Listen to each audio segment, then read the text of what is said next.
Hello everyone. आज का हमारा टॉपिक है GST on sale of old and used motor vehicles. सबसे पहले आज हम ये समझेंगे कि किसी भी मोटर व्हीकल को जो कि सेकेंड हैंड मोटर व्हीकल है उसकी सेल और परचेज के ऊपर लगने वाला जीएसटी का रेट क्या होता है, उसके प्रोविजंस क्या होते हैं, उसके ऊपर लाइबिलिटी किसकी होती है और उसका वैल्यूएशन कैसे करते हैं। बहुत ही इजी चीज़ें हैं, आइए छोटे से वीडियो में समझते हैं। जीएसटी फर्स्ट टाइम एप्लीकेबल हुआ था 1 जुलाई 2017 को। नए मोटर व्हीकल्स के ऊपर 43% था, ओल्ड मोटर व्हीकल्स के ऊपर भी 43% लगा दिया। गवर्नमेंट को अपनी गलती का एहसास हुआ। उसमें उन्होंने ये पाया कि 43% का रेट बहुत ज़्यादा है, मार्केट में इसमें बहुत ज़्यादा लॉस होगा और किसी तरीके से इसको चेंज करना पड़ेगा। गवर्नमेंट एक बिग रिलीफ के साथ आई, नोटिफिकेशन नंबर 8/2018 इशू किया। इस नोटिफिकेशन में इन्होंने ये बोला कि 28% का जो रेट एप्लीकेबल पहले हुआ करता था अब उसको घटा दिया गया है। पहले ये रेट 28% का था, अब ये नया वाला रेट 3 कैटेगरी के व्हीकल्स के लिए 18% का लगेगा। पहले जो 15% का कंपनसेटरी सेस लगता था, आज की डेट में उसको हटा दिया गया और वो ओल्ड मोटर व्हीकल्स के केस में नहीं लगता। न्यू मोटर व्हीकल्स के केस में 43% का जीएसटी का रेट इक्वली एप्लीकेबल है।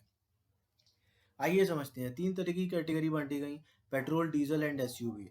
पेट्रोल, डीजल और एसयूवी में इंजन कैपेसिटी के बेसिस पर जीएसटी का बाइफर्केशन किया गया। जीएसटी का रेट तीनों के लिए 18% है अगर उसकी लेंथ 4000 या उससे ज़्यादा की है।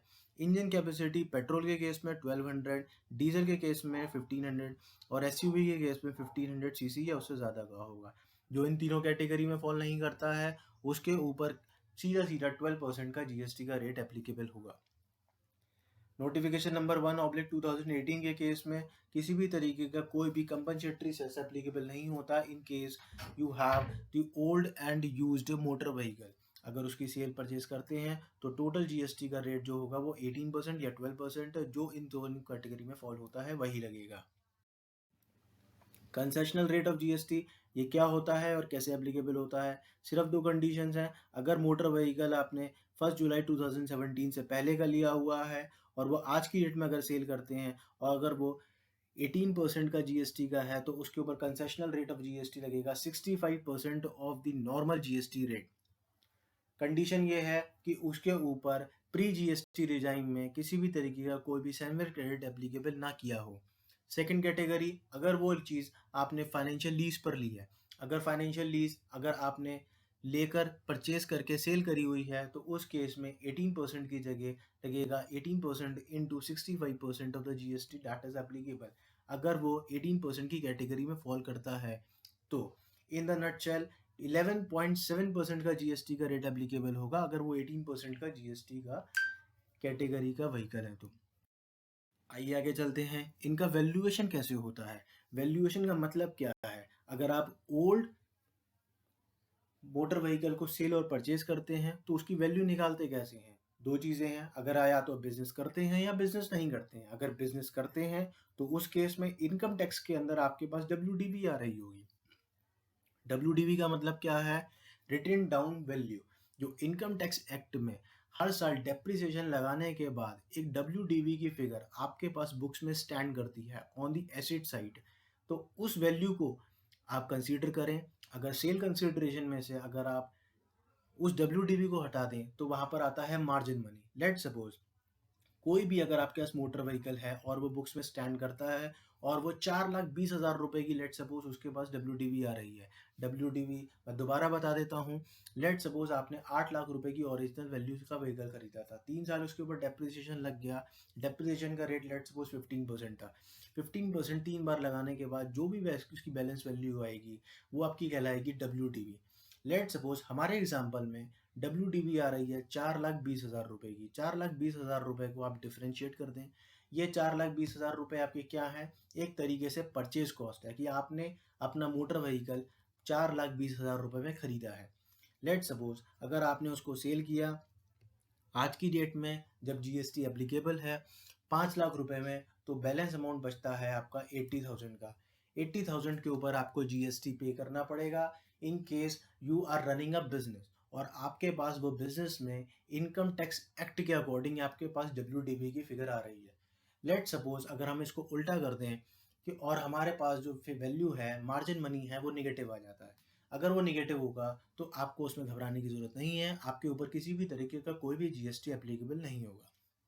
सेकंड एग्जांपल समझते हैं, अगर आपके पास बिजनेस नहीं है, दूसरा केस है, सीधा-सीधा सेल में से परचेज़ माइनस कर दीजिए। अगर सेल की वैल्यू आपकी परचेज़ की वैल्यू से ज़्यादा है, तो उस केस में जो डिफरेंस अमाउंट होगा, उसके ऊपर जीएसटी एप्लीकेबल होगा। अगर सेल की वैल्यू परचेज़ की वैल्यू से कम है, तो आपके ऊपर किसी भी तरीके का कोई भी जीएसटी एप्लीकेबल नहीं होता है।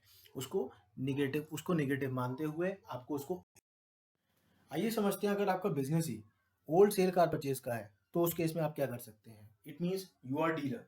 अगर आपने कोई भी कार परचेज करी है 5 लाख रुपए में और उसको आगे सेल कर देते हैं 6 लाख रुपए में, तो जो डिफरेंस अमाउंट होगा वो 1 लाख रुपए का होगा। आइए अब इसको समझते हैं कि इसमें आपका क्या अपना क्या रोल है।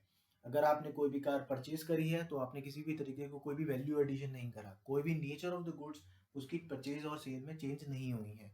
इसीलिए जो डिफरेंस अमाउंट है, that is the sale minus purchase. जो डिफरेंस अमाउंट है उसके ऊपर लगने वाला अमाउंट हमारा कहलाएगा, that is the margin money. जैसा हमने बिजनेस के केस में देखा था, यहाँ पर भी वही अमाउंट या तो प्रॉफिट भी कह सकते हैं, या फिर गेन भी कह सकते हैं, या फिर एक डिफरेंस अमाउंट भी कह सकते हैं। अगर ये डिफरेंस अमाउंट पॉजिटिव है, तो उस केस में जीएसटी एप्लीकेबल होगा। एक केस लॉ और आया जिसमें ये बताया गया कि ओल्ड मोटर व्हीकल्स को अगर वो स्क्रैप की तरह सेल कर देते हैं, किसी कूड़े या कचरे की तरह अगर उसको सेल कर देते हैं, हालांकि उसकी कोई अपनी वैल्यू नहीं है, लेकिन उसके ऊपर लगने वाला अमाउंट, के ऊपर लगने वाली प्रॉफिट का अमाउंट वो जीएसटी में कवर होगा। महाराष्ट्र का केस है, आप इसको जरूर रेफर कर सकते हैं। एक और कंडीशन यहाँ पर ये है कि अगर गवर्नमेंट के साथ किसी ने भी डील किया है, चाहे वो रजिस्टर्ड पर्सन है या अनरजिस्टर्ड पर्सन है, तो उस केस में उस जीएसटी की लाइबिलिटी किसकी होगी। लेट सपोज कोई भी government, central government, state government, local authority या फिर यूनियन टेरिटरी अगर कोई भी डील करती है किसी भी रजिस्टर्ड पर्सन के साथ, अगर रजिस्टर्ड पर्सन के साथ डील करती है, इट मीन्स दैट कि गवर्नमेंट अपना कोई भी मोटर व्हीकल उठाकर एक रजिस्टर्ड पर्सन को सेल कर देती है, तो उस केस में रजिस्टर्ड पर्सन को उसका जीएसटी आरसीएम के केस में डिपॉजिट करवाना पड़ेगा। That is the case of the section 93 of the RCM. उस केस में जो लाइबिलिटी होगी वो रजिस्टर्ड पर्सन के ऊपर होगी। इसके लिए गवर्नमेंट ने नोटिफिकेशन नंबर 4/2017 भी इशू किया हुआ है। अदर देन रजिस्टर्ड पर्सन बचता है केवल अनरजिस्टर्ड पर्सन। अगर अनरजिस्टर्ड पर्सन है, उसको किसी तरीके की कोई भी लाइबिलिटी जमा कराने की रिक्वायरमेंट नहीं है। अगर कोई भी सेल और परचेज गवर्नमेंट अपना कोई भी मोटर व्हीकल उठाकर या सेल कर देती है एक अनरजिस्टर्ड पर्सन को, उस केस में कोई भी अगर प्रॉफिट या लॉस होगा तो वो गवर्नमेंट को होगा। उस केस में गवर्नमेंट अपना कोई भी जीएसटी नंबर एप्लीकेबल नहीं करवा सकती, जीएसटी कॉस्ट का रजिस्ट्रेशन करवाना पड़ेगा। उस केस में लाइबिलिटी वो अपनी शिफ्ट नहीं कर सकती एक भी अनरजिस्टर्ड पर्सन के ऊपर। मैं आशा करता हूँ ये वीडियो आपको अच्छी लगी होगी, और अगर कोई भी अगर सुझाव हो तो प्लीज़ शेयर करें। Thank you.